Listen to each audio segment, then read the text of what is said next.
Question number first है हमारे पास 14.3 का। Name any two figures that have both line symmetry and rotational symmetry. ठीक है, तो हमें बताना है कि ऐसे दो फिगर्स बताने हैं जिनमें दोनों सिमेट्रीज होती हैं, लाइन सिमेट्री भी और रोटेशनल सिमेट्री भी। तो सबसे पहले फर्स्ट हम लिख सकते हैं सर्कल। सर्कल कैसे? अब देखो यहाँ पे अगर मैंने ये एक सर्कल ड्रॉ किया, अगर मैं इसे लाइन सिमेट्री बनाऊं तो इस तरीके से मैं लाइन सिमेट्री बना सकता हूँ। अगर मैंने ये लाइन ऑफ सिमेट्री खींची तो इसको ओवरलैप कर देगा ये वाला पार्ट, और अगर इसको इस तरीके से खींचूंगा तो तब भी ये वाला पार्ट नीचे वाले को ओवरलैप कर लेगा। या फिर मैं इसको इस तरीके से खींच सकता हूँ, या फिर इसको इस तरीके से भी ले सकता हूँ। मतलब इनफाइनाइट लाइन ऑफ सिमेट्रीज आएंगे यहाँ पे। ठीक है, अगर रोटेशनल, ये तो हो गई लाइन सिमेट्री की बात। ठीक है, अब अगर मैं रोटेशनल सिमेट्री की बात करूं तो एक सर्कल को अगर मैं रोटेट कर रहा हूं, ठीक है, मैंने क्या किया, इसको रोटेट किया। ठीक है, तो ये हर एंगल पे क्या होगा, अगर 1 डिग्री भी इसे रोटेट करूंगा, 2 डिग्री रोटेट करूंगा, तो हर एंगल पे ये मेरे को सर्कल ही दिखाई देगा ना। तो यहाँ पे ऑब्वियस है कि ये क्या है, रोटेशनल सिमेट्री इसमें है। ठीक है, रोटेशनल सिमेट्री है यहाँ पे। ठीक है, नेक्स्ट देखते हैं। सेकंड हमारे पास हो सकता है स्क्वायर। ठीक है, स्क्वायर किस टाइप का होता है, इस टाइप से कोई स्क्वायर होता है। तो सबसे पहले अगर लाइन सिमेट्री की बात करूं तो इसको हाफ करते हुए मैं इस तरीके से लाइन खींच सकता हूं। तो ये दोनों एक दूसरे के, ये दोनों पार्ट क्या है, एक दूसरे जैसे दिख रहे हैं ना। इसी तरीके से मैं ऐसे भी लाइन ड्रॉ कर सकता हूँ, तो ये वाला पार्ट ये वाले पार्ट के बराबर हो जाएगा। डायगोनल से भी खींच सकता हूँ इस तरीके से, और इस तरीके से भी दो डायगोनल से खींच सकता हूँ। ठीक है, इसी तरीके से ये तो हो गई लाइन सिमेट्री। अब रोटेशनल सिमेट्री की बात करूं तो ये जो स्क्वायर होता है, ठीक है, तो ये अगर मैं यहाँ पे एक पॉइंट ले लूंगा और इसको रोटेट करूंगा मैं, ठीक है, तो हर 90 डिग्री पे इसका शेप क्या होगा, सेम होगा। अभी ये पॉइंट यहाँ पे है, मान लो अगर ये पी पॉइंट है, तो अभी ये यहाँ पे है, तो थोड़ी देर में ये कहाँ पे आ जाएगा, 90 डिग्री पे ये यहाँ पे आ जाएगा। ठीक है, फिर 90 डिग्री रोटेट करूंगा तो फिर ये कहाँ पे आ जाएगा, फिर ये हमारे पास यहाँ पे आ जाएगा ये पॉइंट, पी पॉइंट। फिर से इसको रोटेट करूंगा तो फिर से ये पॉइंट कहाँ पे आ जाएगा हमारा, यहाँ पे। और फिर से रोटेट करूंगा तो ये अपनी जगह पे आ जाएगा। ठीक है, तो स्क्वायर के पास में क्या होती है, रोटेशनल सिमेट्री। यहाँ पे लिख सकते हो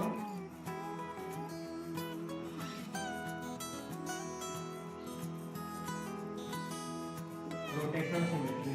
ठीक है, तो ये हो गया question number first. Next question करते हैं। क्वेश्चन नंबर 2 है हमारे पास। Draw wherever possible a rough sketch of a triangle with both line and rotational symmetries of order more than 1। ठीक है, तो हमें एक ट्राइंगल बनाना है जिसमें लाइन एंड रोटेशनल सिमेट्री क्या हो, 1 से ज्यादा हो।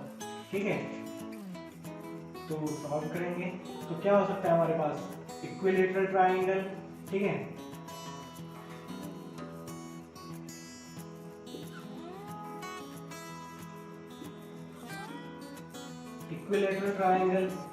इक्विलेटरल ट्राइंगल क्या होता है, जिसकी तीनों साइड्स क्या होती हैं, सेम होती हैं। ठीक है, तो सबसे पहले लाइन सिमेट्री की बात करें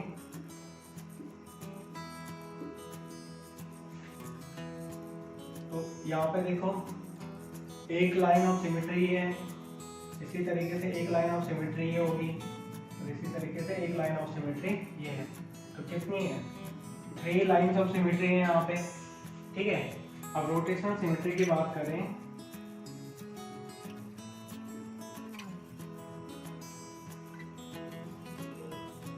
तो रोटेशनल सिमेट्री क्या होगी, एक इक्विलेटरल ट्रायंगल है जिसके तीनों साइड सेम है। ठीक है, अब इस पोर्शन को यहां तक पहुंचने में कितना डिग्री हमें इसको रोटेट करना पड़ेगा, 1 2 3 वर्टेक्स है इसके, तो 360 पे होता है ना एक रोटेशन कंप्लीट, तो 360 अपॉन क्या कर देंगे 3 कर देंगे, विच इज कितना आ जाएगा 120। तो 120 डिग्री हमें क्या करना पड़ेगा, इसे रोटेट करना पड़ेगा, तब जाके जो ये वाला पॉइंट है हमारा कहाँ पे आएगा। मान लो कि ये पॉइंट अगर P है तब ये पॉइंट हमारा यहाँ पे आ जाएगा, ठीक है, ये P पॉइंट यहाँ पे आ जाएगा। फिर से 120 डिग्री रोटेट करेंगे तो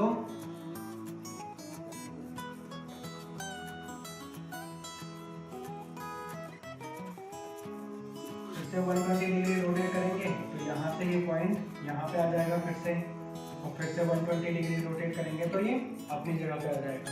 तो देखो नंबर ऑफ रोटेशन कितनी बार कर रहे हैं 1 2 एंड 3 टाइम्स कर रहे हैं, और तीनों बार करने पे हमें सेम फिगर मिल रहा है ना, तो इसलिए यहाँ पे ऑर्डर ऑफ रोटेशनल सिमेट्री कितना हो जाएगा 3। तो दोनों देखो लाइन सिमेट्री यहाँ पे 3 है, रोटेशनल सिमेट्री भी क्या है 3 है, जो कि क्या है मोर देन 1 है, ठीक है। नेक्स्ट पार्ट देखते हैं इसका। सेकेंड पार्ट है इसका a triangle with only line symmetry and no rotational symmetry of order more than 1। तो ऐसा कौन सा फिगर है जिसमें लाइन सिमेट्री तो होगी बट जो रोटेशनल सिमेट्री है वो 1 से ज़्यादा नहीं होगी, ठीक है। तो देखो यहाँ पे कौन सा ट्राइंगल हो सकता है, आइसोसेलेस, ठीक है, आइसोसेलेस ट्राइंगल क्या होता है। सबसे पहले लाइन सिमेट्री की बात करें तो जो आइसोसेलेस ट्राइंगल होता है हमारे पास, आइसोसेलेस ट्राइंगल में क्या होता है, ये दोनों साइड्स क्या होती हैं, दो साइड्स क्या होती है इक्वल होती है, ठीक है। तो इसमें देखो लाइन ऑफ सिमेट्री सिर्फ 1 आएगी। क्यों आएगी 1? बिकॉज यहाँ पे दो साइड्स ही सेम है, तो अगर इस साइड को इसके ऊपर रखेंगे तो ये ओवरलैप हो जाएगा, ठीक है। रोटेशनल सिमेट्री की बात करें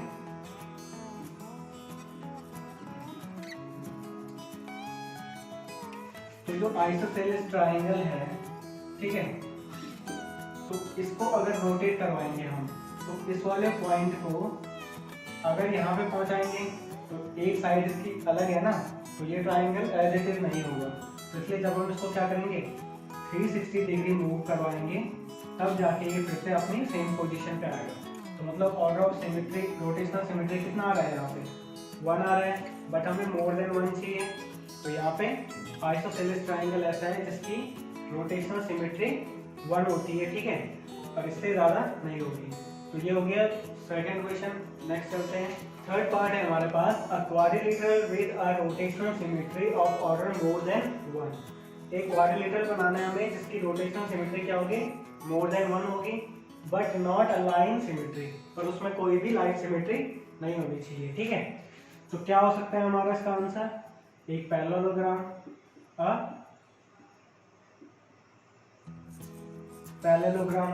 ठीक है। अब पैरेललोग्राम क्यों होगा, देखो जब लाइन सिमेट्री की बात करें तो पैरेललोग्राम इस टाइप से होता है ना, ठीक है। तो यहाँ पे अगर हम क्या करेंगे, इसको इस तरीके से कट करेंगे तो क्या ये दोनों पार्ट सेम है, नहीं है। क्यों नहीं है, बिकॉज जब हम इसको ओवरलैप कराएंगे तो ये वाला पॉइंट यहाँ पे आएगा यहाँ पे, और ये वाला पॉइंट कहाँ पे आ जाएगा यहाँ पे। तो इस तरीके से पॉसिबल नहीं है। अगर मैं इसको इस तरीके से भी कट करूँ तब भी ये दोनों पार्ट सेम नहीं आ रहे। डायगोनल भी कट करूंगा तो ये वाला पार्ट इधर कहीं आ जाएगा और ये वाला इधर कहीं चले जाएगा। इस तरीके से भी नहीं कट कर सकता इसे, ठीक है। तो इक्वल पार्ट्स में ये डिवाइड नहीं हो रहा, तो लाइन ऑफ सिमेट्री कितना है यहाँ पे 0। तो यहाँ पे आ गया not a line of symmetry. But rotational symmetry की बात करें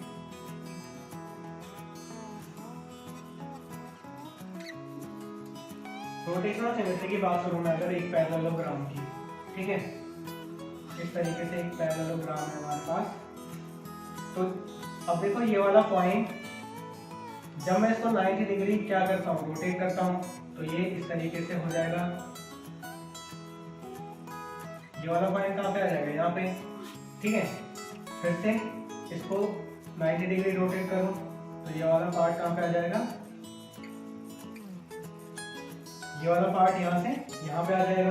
तो ये दोनों सेम शेप के है ना, तो 1 ये यहाँ पे हो गया। फिर 90 डिग्री रोटेट करूँगा तो ये इस साइड से आ जाएगा, ये वाला पॉइंट यहाँ पे आ जाएगा। और फिर से 90 डिग्री करूँगा तो ये फिर से पहले वाली शेप में आ जाएगा। तो ऑर्डर ऑफ रोटेशनल सिमेट्री कितना आ रहा है यहाँ पे 2, बिकॉज एक बार यहाँ पे ये सेम शेप का बन रहा है और एक बार 360 पे बन रहा है। ठीक है, तो इस वाले का आंसर क्या हो गया, अ पैरेललोग्राम। ठीक है, नेक्स्ट पार्ट करते हैं। अब देखो फोर्थ पार्ट है यहाँ पे, अ quadrilateral with line symmetry but not a rotational symmetry of order more than 1। ठीक है, तो हमें एक ऐसा फिगर बनाना है, ऐसा क्वाड्रिलेटरल बनाना है जो जिसमें क्या हो, एक लाइन सिमेट्री भी हो और रोटेशनल सिमेट्री भी हो, बट मोर देन 1 नहीं होना चाहिए। ठीक है, एक से ज्यादा नहीं होना चाहिए। तो कैसे करेंगे, तो हमारे पास क्या होते हैं, एक ट्रेपेजियम होता है और काइट हो सकता है। ठीक है, तो हम ट्रेपेजियम बनाते हैं। तो ट्रेपेजियम में लाइन सिमेट्री की बात करें तो किस तरीके का होता है ट्रेपेजियम, इस तरीके का होता है। ठीक है, ये दोनों साइड्स क्या होती है, इक्वल होती है। तो अगर हम लाइन सिमेट्री इस तरीके से इसको लाइन सिमेट्री बनाएंगे तो यहाँ पे लाइन सिमेट्री कितनी आएगी, 1, बिकॉज इसी तरीके से कट करेंगे तो ये वाला पार्ट इसके ऊपर ओवरलैप हो जाएगा। ठीक है, रोटेशनल सिमेट्री की बात करें तो ट्रेपेजियम को अगर हम रोटेट करेंगे तो 90 डिग्री रोटेट करेंगे तो ये कैसा हो जाएगा, ये इस टाइप का हो जाएगा। ठीक है, और अगर फिर से 180 डिग्री करेंगे तो ये इस टाइप का हो जाएगा, और 270 डिग्री करेंगे तो ये इस टाइप का हो जाएगा, और 360 डिग्री पे ये फिर से हो जाएगा। मतलब एक पूरा रोटेशन करने के बाद, मतलब 360 रोटेट करने के बाद ये फिर से अपनी शेप में आएगा। तो मोर देन 1 तो नहीं है ना, तो ऑर्डर ऑफ सिमेट्री कितनी है यहाँ पे, ऑर्डर ऑफ रोटेशनल सिमेट्री कितनी है, 1 है। तो ये हमारा आंसर हो जाएगा। ठीक है, इसी तरीके से काइट भी हो सकता है। तो काइट किस शेप में होता है, इस शेप में होता है, इस तरीके से। तो अगर मैं इसको लाइन सिमेट्री बनाऊं तो ये दोनों पार्ट्स क्या हैं, सेम है ना, ओवरलैप कर जाएंगे एक दूसरे को। अगर रोटेशन कराएंगे तो इसका भी रोटेशन क्या होगा, 360 डिग्री पे एक बार होगा। तो काइट और ट्रेपेजियम हमारे ये दोनों फिगर ऐसे हैं जिनमें क्या हो सकता है, लाइन और रोटेशनल सिमेट्री क्या है, सिर्फ 1 है। ठीक है, इससे ज्यादा नहीं होगी। तो ये हो गया क्वेश्चन नंबर 2। नेक्स्ट क्वेश्चन करते हैं। क्वेश्चन नंबर 3 हमारे पास, इन अ फिगर हैज 2 और मोर लाइंस ऑफ सिमेट्रीज। ठीक है, तो एक फिगर है उसमें क्या है, 2 से ज्यादा अगर क्या है लाइन ऑफ सिमेट्री है, should it have rotational symmetry of order more than 1। तो हमें पूछ रखा है तो क्या उसमें एक से ज्यादा rotational order of rotational symmetry हो सकता है। तो हम लिखेंगे यस। क्यों हो सकता है, अब देखो अगर मैं एक यहाँ पे स्क्वायर बनाऊं, ठीक है, तो अगर इसमें लाइन ऑफ सिमेट्री की मैं बात करूं तो 2 से ज्यादा होती है लाइन ऑफ सिमेट्री एक स्क्वायर में, इस टाइप से हो सकती है और इस टाइप से हो सकती है। ठीक है, डायगोनल से इस टाइप से हो सकती है। तो कितने लाइन ऑफ सिमेट्री है, 1 2 3 एंड 4 लाइन ऑफ सिमेट्री है यहाँ पे। अब ऑर्डर ऑफ सिमेट्री की बात करें स्क्वायर की, order of symmetry for rotational symmetry के लिए, तो यहाँ पे इसको अगर रोटेट करेंगे हम तो 90 डिग्री पे रोटेट करेंगे तो ये कैसा हो जाएगा, ये वाला पॉइंट कहाँ पे आ जाएगा, यहाँ पे। फिर इसको रोटेट करेंगे फिर 90 डिग्री, ये वाला पॉइंट कहाँ पे आ जाएगा, फिर यहाँ पे। और फिर से रोटेट करेंगे इसको तो ये वाला पॉइंट कहाँ पे आ जाएगा, यहाँ पे आ जाएगा। और फिर से रोटेट करेंगे तो ये पहले जैसा हो जाएगा। ठीक है, तो देखो यहाँ पे रोटेशनल सिमेट्री भी 4 आ रही है और लाइन ऑफ सिमेट्री भी कितनी आ रही है, 4 आ रही है, जो कि क्या है, मोर देन 1 है ना, इसलिए ये पॉसिबल है। इसी तरीके से सर्कल में भी होता है। सर्कल में भी क्या होता है, इनफाइनाइट लाइन ऑफ सिमेट्रीज होती हैं जहां से भी आप खींच सको इस तरीके से। ठीक है, बट वो लाइंस क्या होनी चाहिए, सेंटर से जानी चाहिए। इसी तरीके से इसको रोटेशन करेंगे तो हर एक डिग्री पे सर्कल तो सर्कल ही रहेगा ना, तो इसलिए ये पॉसिबल है। ठीक है, नेक्स्ट क्वेश्चन करते हैं।